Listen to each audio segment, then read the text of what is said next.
Welcome back, everybody, to another episode of At Home with the Willises. I'm Nicci Willis, and I'm Jameen. And today's episode is how to keep the flame alive as an entrepreneurial couple. All right, but first, you're at home with the Willises.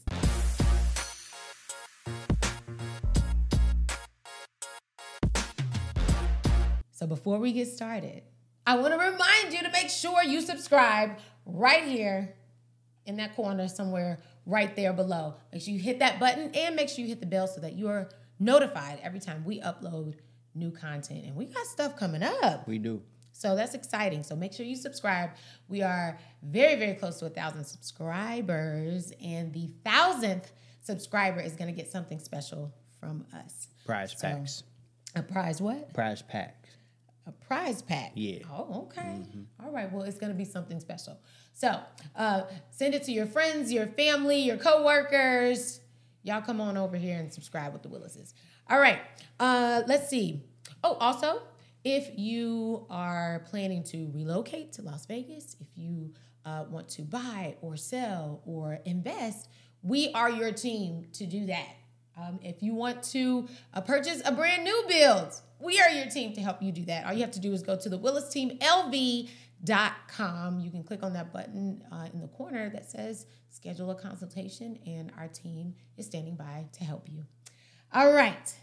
Well, this is going to be a fun episode. I sure hope so. Why you say it like that? No, I'm just kidding. You ready to get mushy? Sure. That's mushy? Yeah. Oh, okay. As we were preparing for this topic, my hubby's you're not huge on PDA. Okay. You want to hold my hand during this episode? No. See what I'm saying? Mm-mm. Just saying. All right. But we're going to have some fun today and just talk about how to keep the flame alive, because we have been married now for almost 16 years. OG. Triple OG. We've been in this game for quite some time. We're not triple OG. I would say OG. We're definitely OGs. For today's society, we OG. Yeah. Not triple OG, but maybe double. We've definitely OG. lasted. Not triple OG, but while. like double OG. Mm-hmm. Okay. Mm-hmm. But we've been married now for over 15 and a half years. We've been together for 17 this month. What do you mean? Oh, that's right, 17, yeah. I just got 16 well, in my head. Well, this is just starting off just fine and dandy. I just got 16 in my head, that's all. All right. Well, yeah. So we've been together now for 17 years. You remember when you sent the message? March. Via MySpace. Don't tell the people. Fun fact, when we actually did meet on MySpace, he sent me a message on MySpace.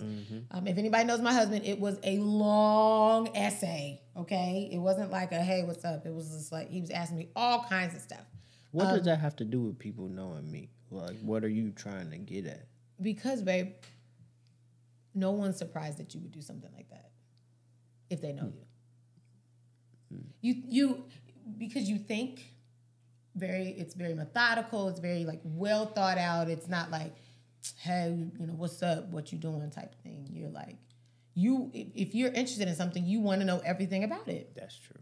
All right. So if people know you, then they know that you sending me a 1.5-page essay when sliding into one's DMs, it's not. I wouldn't call it. We didn't have DMs back in the day. I didn't call it a slide. When you slid into my DMs back in, what was that, 2007? I sent a proposal. Yeah. I didn't slide into Yeah, your you DM. sent a proposal. Okay.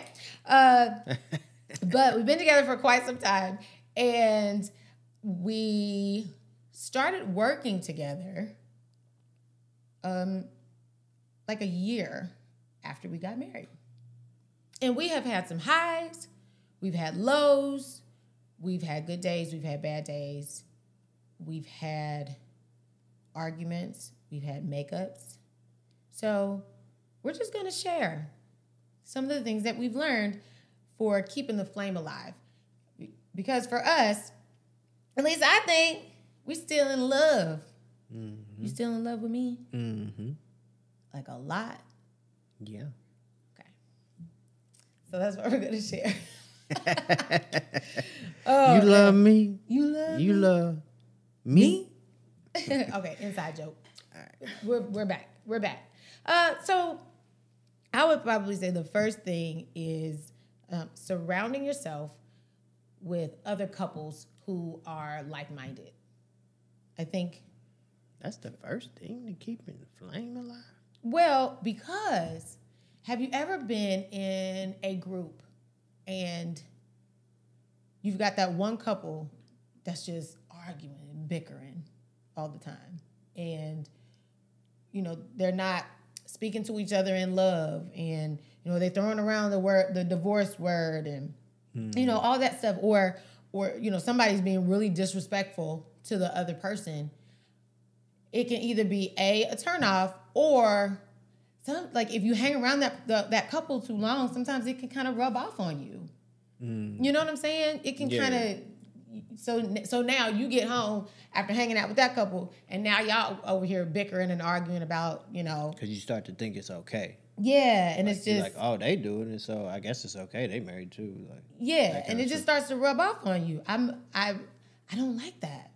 And if you are married in any type of capacity, if you've been married for more than 10 days after your honeymoon, there are going to be days that you're not going to like your spouse. You're going to love your spouse, but maybe there are days where you just won't like them. Or there's going to be, an argument or a disagreement. And it could get really escalated and high. Mm-hmm. Do you want your friends saying, oh, girl, I would just leave him? Or, man, you know what I would do? Man, I would, I just find somebody else. Or, things like that. If you're trying to work to stay together, you want to be around people that are working and trying to stay together as well. Somebody that can encourage you and say, you know what? You were wrong for saying that to him. You got to go back and apologize. Sorry, sis. Or, sorry, man. You shouldn't have disrespected her in public like that. Or, you know what I'm saying? People that can check you. People that can give you that checks and balance and say, you know what? Both of y'all are out of order.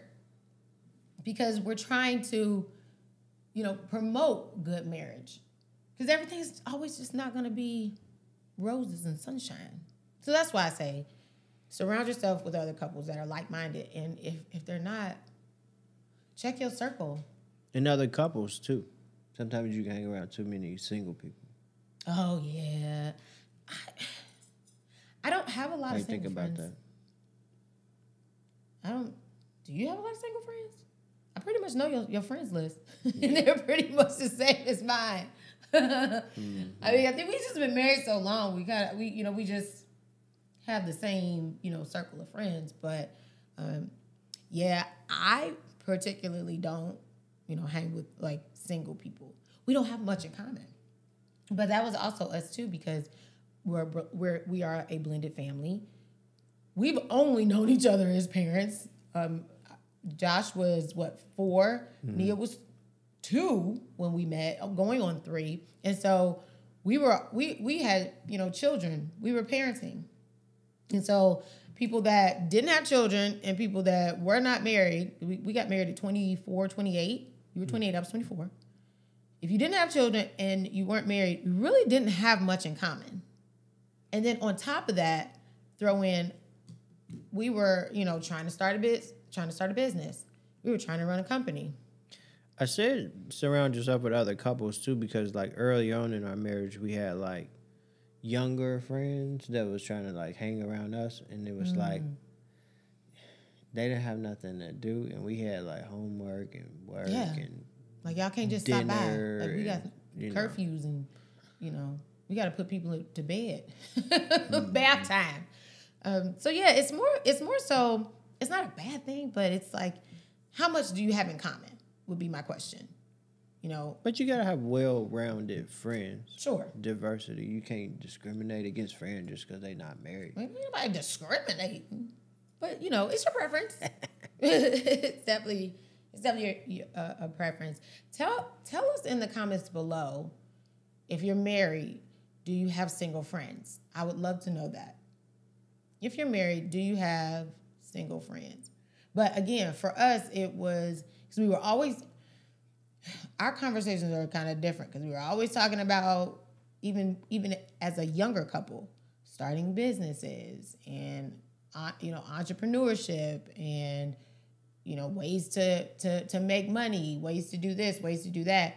So we also had that on top of that. And our friends now are entrepreneurs.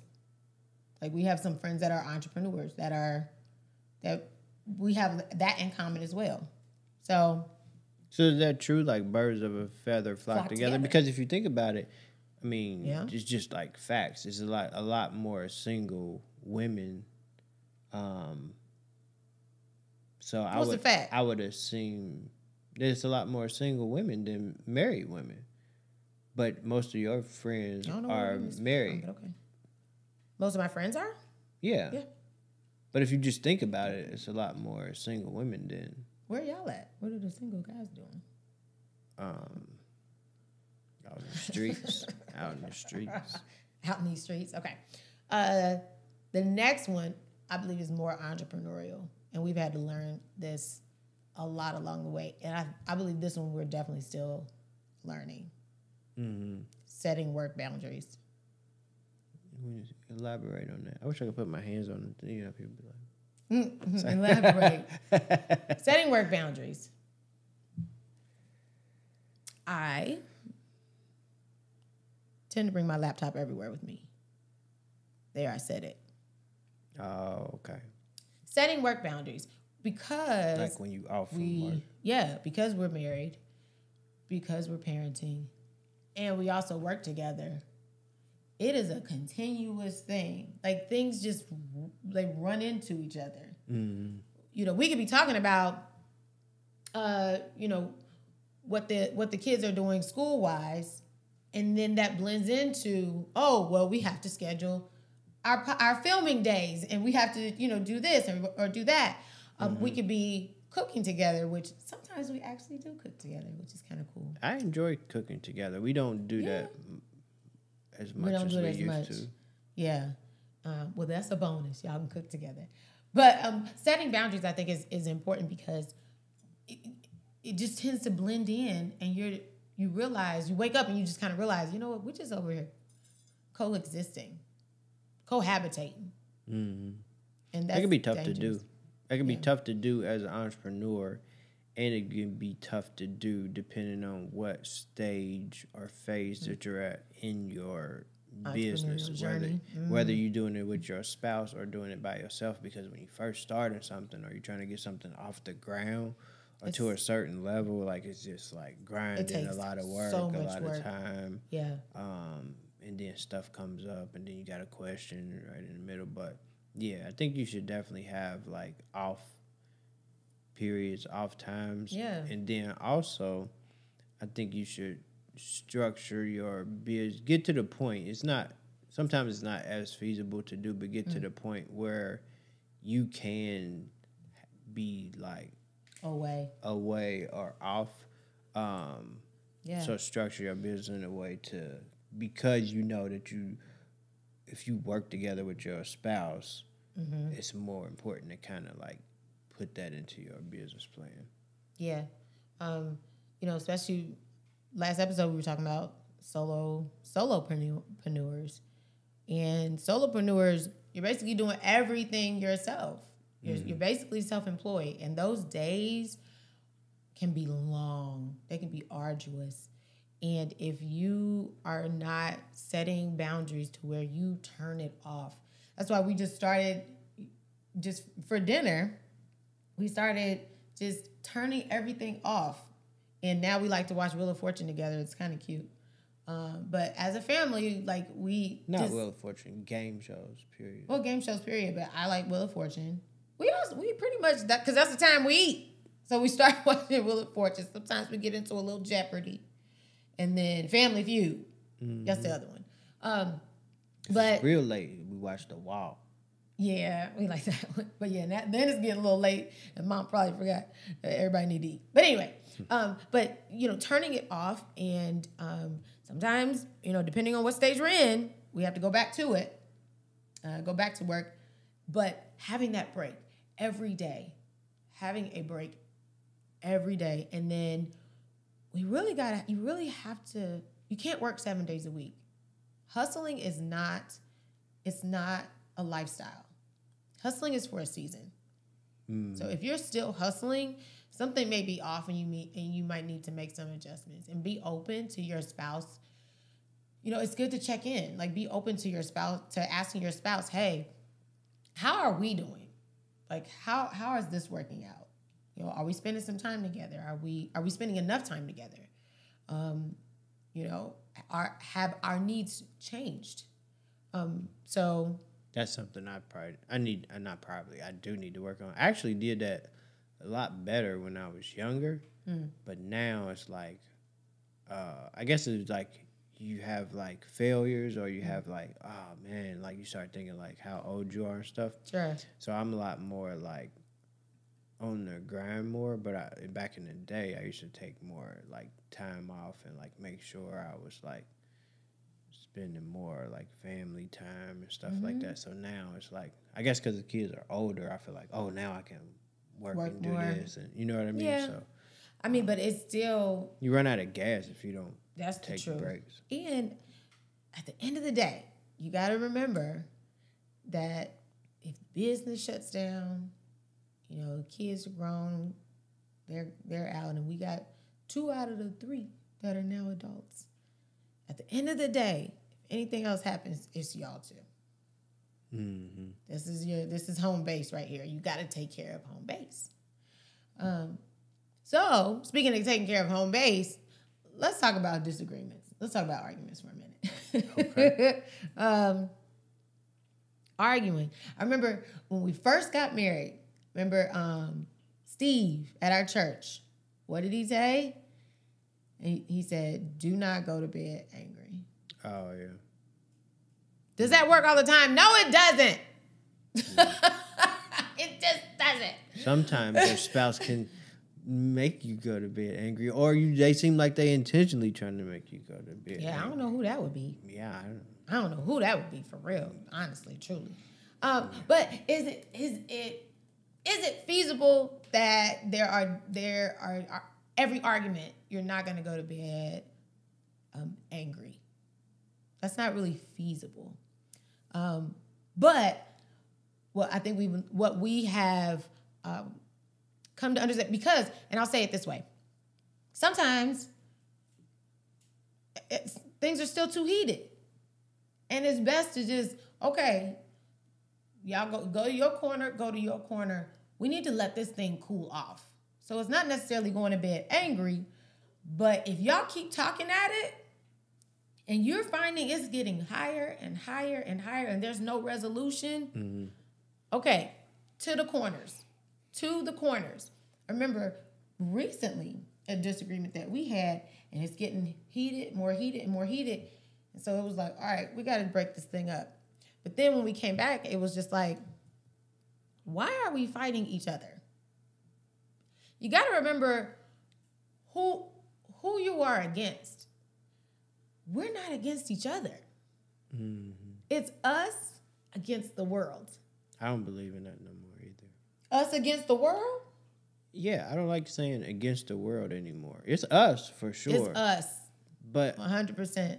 But the against the world, I'm not against the world. Like it's almost like you like putting yourself in a silo, or like.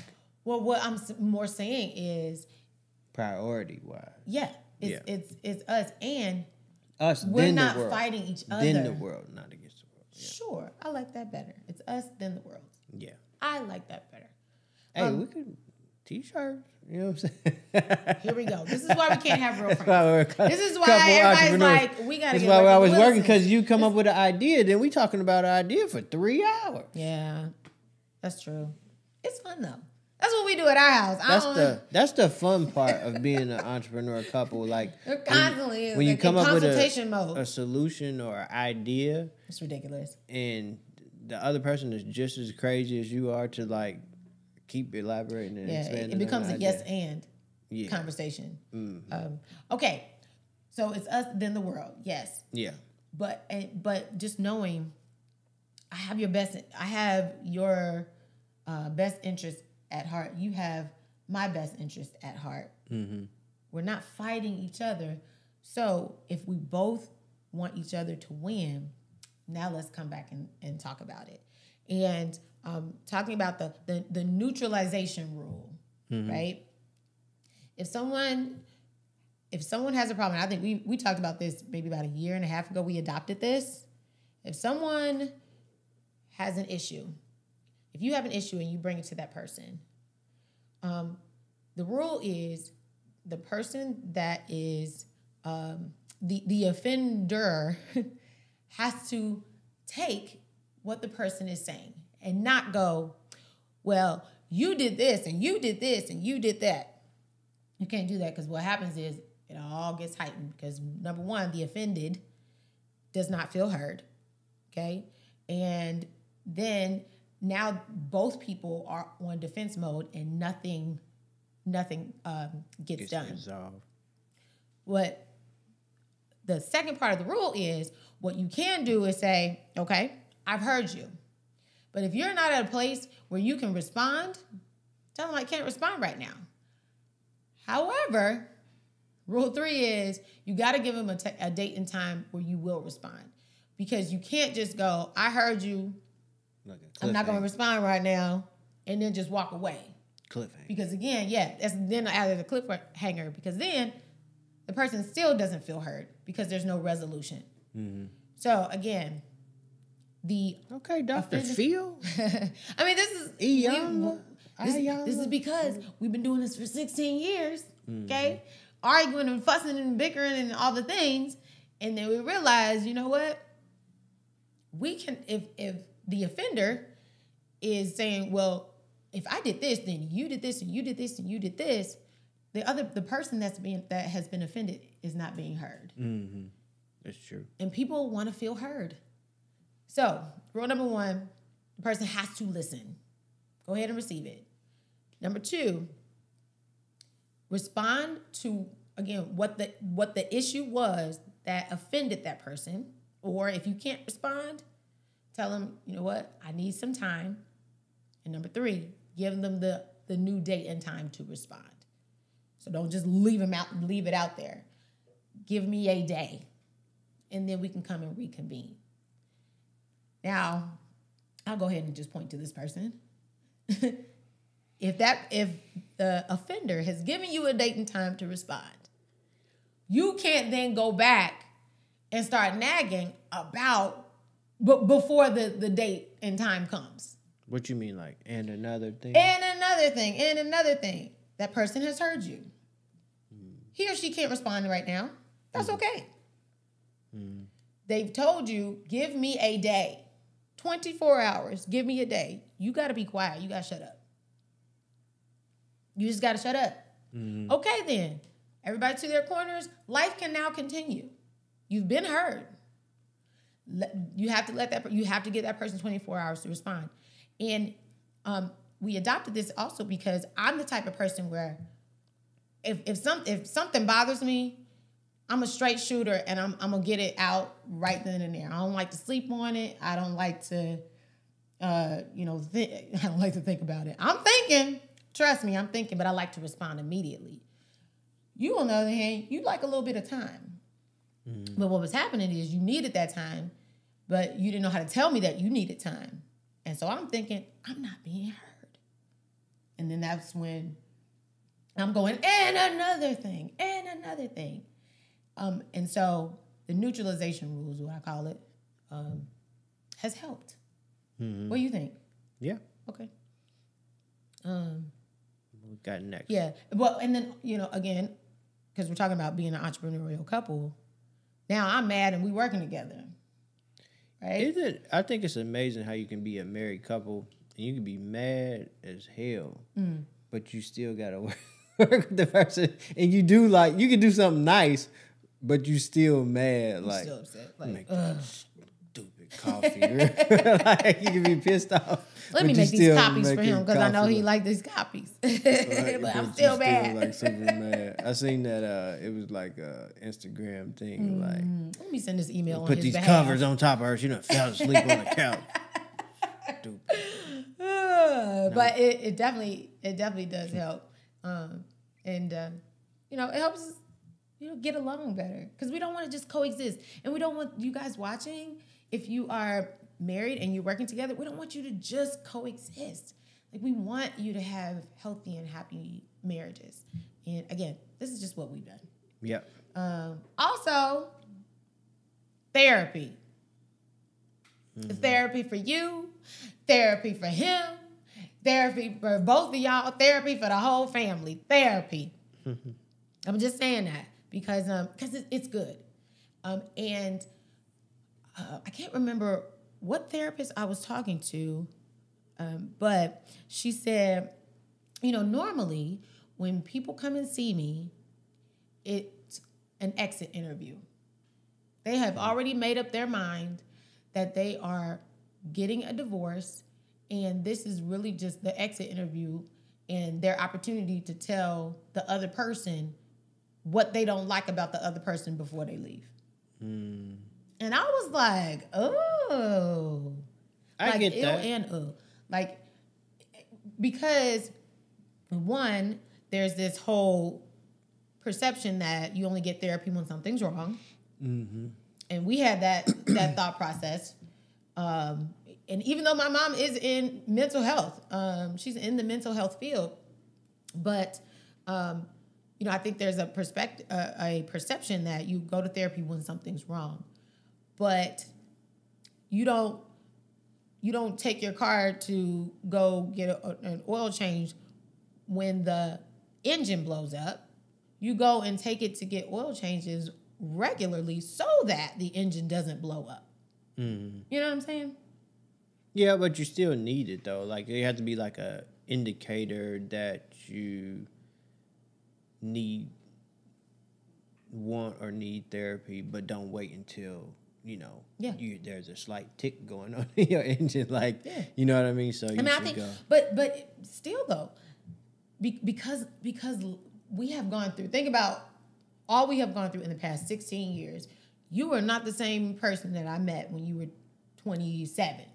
I'm not the same person that you met when I was 23. Mm-hmm. We have gone through so much. Our needs have changed. Our perspectives have changed. Our wants have changed. And it's good to have somebody that can help you talk that through. Mm-hmm. You know, somebody that can help you. Because we've gone through parenting littles, a blended family, and now we have these adult children. Mm-hmm. And that's different. Different seasons and stages. So you might need therapy for different seasons in life. Of course. You know what I like about therapy? I like therapy because you have your personal issues. Mm-hmm. And a lot of times when you are a married couple, sometimes you can, not intentionally, but you can unintentionally dump like your issues or things that you are dealing with or you have a problem with on your spouse. So it may be something that I'm personally dealing with. It's not a couple issue. Yeah. But because you married, the closest person to around you kind of gets the rub off on there. And you're just dumping? Yeah, just dumping stuff on your spouse. Dumping. Yeah. The other thing is you can talk to a therapist instead of talking to your single friend. You telling your married business to your single friend. Come on now. You know what I mean? And then if you are an entrepreneur or pillar in the community or what do they call it? Influencer, anything like that, you got to be careful who you tell your business to because they could be like, oh my gosh, did you hear what he said? Trouble in paradise at the Willis house. Like, people just be looking for anything. And we could have just be arguing because you forgot to get the almond. You got regular chocolate milk, and I asked you to get almond chocolate milk. And they think it's all about the end because we was having an argument over something like that. Yeah. You know, another thing that I want to try is couples therapy with a couple because I'm concerned. Like, if you go to a therapist, there's a possibility that the one therapist can be more lenient towards the spouse or the wife if it's just one person. Also, it could be the same sex or opposite sex. So, like, if it's a woman therapist, they could sway more towards the woman, or if it's a man, they could sway more towards the man. You know, because I would never know what it's like to be a man, and I'm cool with that. I would never know. So I like therapy because of that aspect. Well, therapy, and then like retreats, getaways, and you can see other people's other couples' marriage retreats. By the way, you can see other perspectives of couples, and you realize, you know what, we are not alone. Yeah. We're out here doing this. That's why I love watching DeVal and Kadeem. They're a really sweet couple based in Atlanta. He's an actor. She's a actor, model. They both run businesses together. They've written a book, and I just love watching them because they're super real. They also have a podcast too. I think it's called Dead Ass. It's a really good podcast. Yeah. And Kevin on Stage, Kevin Fredericks and Melissa Fredericks. Love watching them. Who else? Oh, Marcus and the Tanksleys. Marcus and that chick Angel. Tanksley. So watching people that are in a, kind of doing what we like desire to do, and them being just as vulnerable and open about parenting and about business and marriage. I like it because it helps me feel like I'm not alone. So if podcast can be a form of therapy? Podcast, I'm in front of all y'all who I love very much. But I feel like it could be a form of therapy because I like watching Tab and Chance. Oh, Tab and Chance, they're another beautiful couple. They fell off my time. It was like weird. I was watching it and then it just stopped being on my. Are they still doing it? Tab and Chance. Oh, maybe they took a break. Well, she's got her book tour right now. Oh, but so I like watching Fridays with Tab and Chance. Fridays with Tab and Chance. They talk about really cool stuff. That's a form of therapy for me. Well, it can be. It can be. Okay. Last one. Spontaneity isn't always a good thing. Now, you might be like, Nikki, what are you talking about? But especially as a working couple or an entrepreneurial couple, spontaneity, sometimes you just don't have time for it. Like, we are working a lot.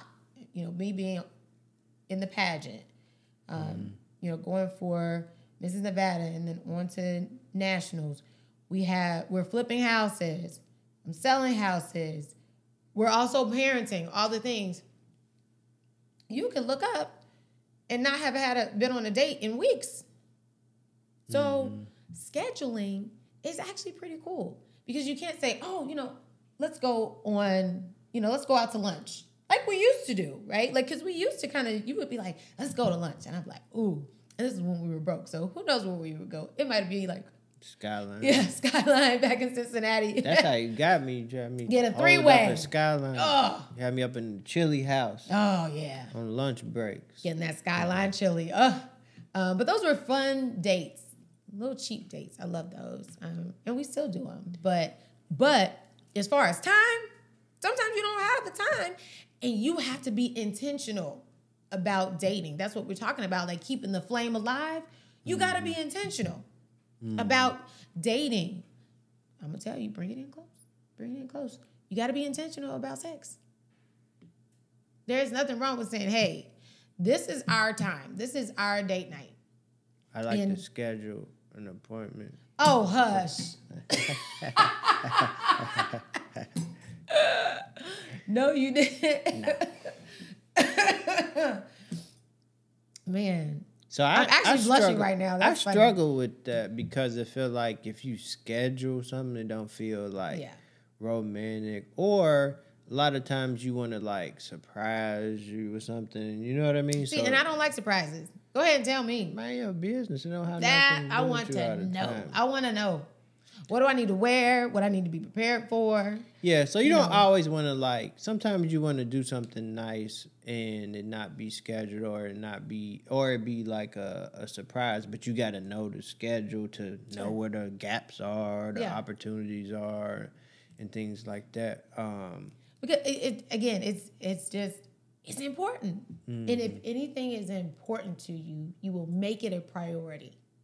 If it's important to you, you will make it a priority. So, you know, we schedule our date nights. And our kids know this is our date night.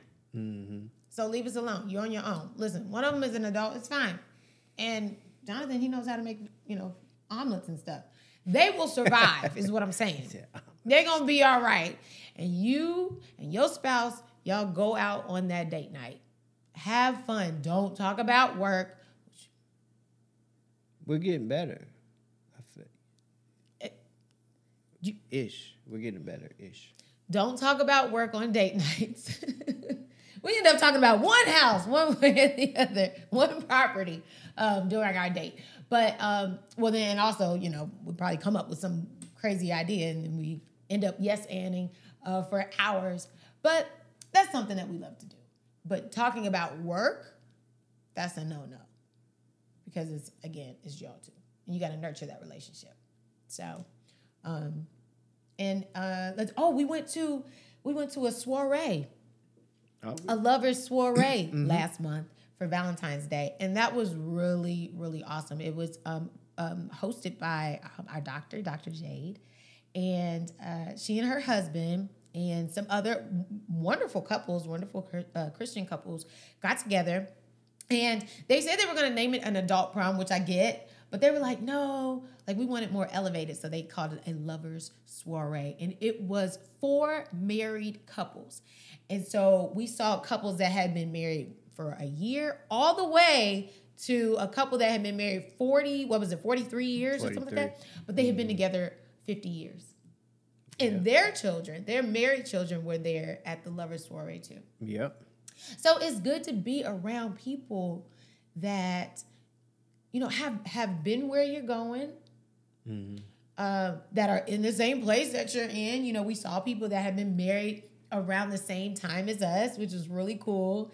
And they had us, the part that was really special was they had us submit our wedding photos. Mm-hmm. So you got to see, all the wedding photos of each of the couples. And I thought that was so cool. We had our August 31st, 2008.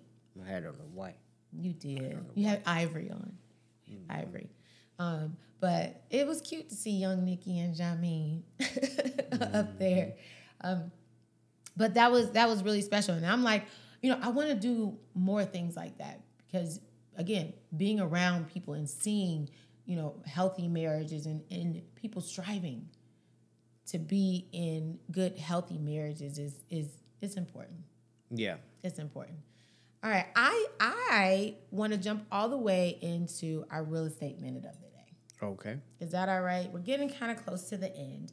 And I want to talk about our real estate minute of the day, which are seller contributions. Now, when we are purchasing a home and we have those closing costs, you got down payment and all the things, there is something that is part of the contract that is called seller contributions. So sellers can contribute a portion of their proceeds to the sale of the house. And this will help sometimes sell the house faster. Sometimes this can help clients who maybe don't have a lot of funds, particularly in closing costs, to be able to still purchase a home. So seller contributions, they can come in different forms, particularly though if you are purchasing a home that is a primary home, okay? And if you're going FHA, which is the down payment being 3.5% or more, the maximum a seller can contribute is actually 6% of the purchase price. That's right. They can pay or contribute a maximum of 6% in paid closing costs in order to help the buyer purchase a home. So this can be huge. Now, when you are negotiating and things like that, you can't go crazy when you're asking for seller contributions because, again, there is a limit to doing this. When you're purchasing a primary home and you're getting a VA loan, you can get up to 4%. Plus reasonable customary closing costs. So you can get up to 4% if you're going VA. And if you're going conventional and your down payment is less than 10%, the seller paid closing costs can be a maximum of 3%. If your down payment is between 10 and 25% going conventional, the seller can actually max out at 6% paid closing costs. So this can be huge. And if you've got a great realtor, they can help you figure that out and, again, help put that in the negotiations so that you can become a homeowner even faster or possibly get the home that you desire. All right, guys, that is your real estate minute of the day. Well, I hope you have enjoyed this week's session about keeping the flame alive. If you are married and working together, we'd love to know some of your tips and what you have walked through, because I love learning more, for sure. These are just, some of our, what we go through and what we have learned over the past almost 16 years, but being together for 17 years. But we want to know your tips and your tricks to keeping the flame alive. All right, guys, thanks so much for joining us, and we will see you next time. Bye. Peace.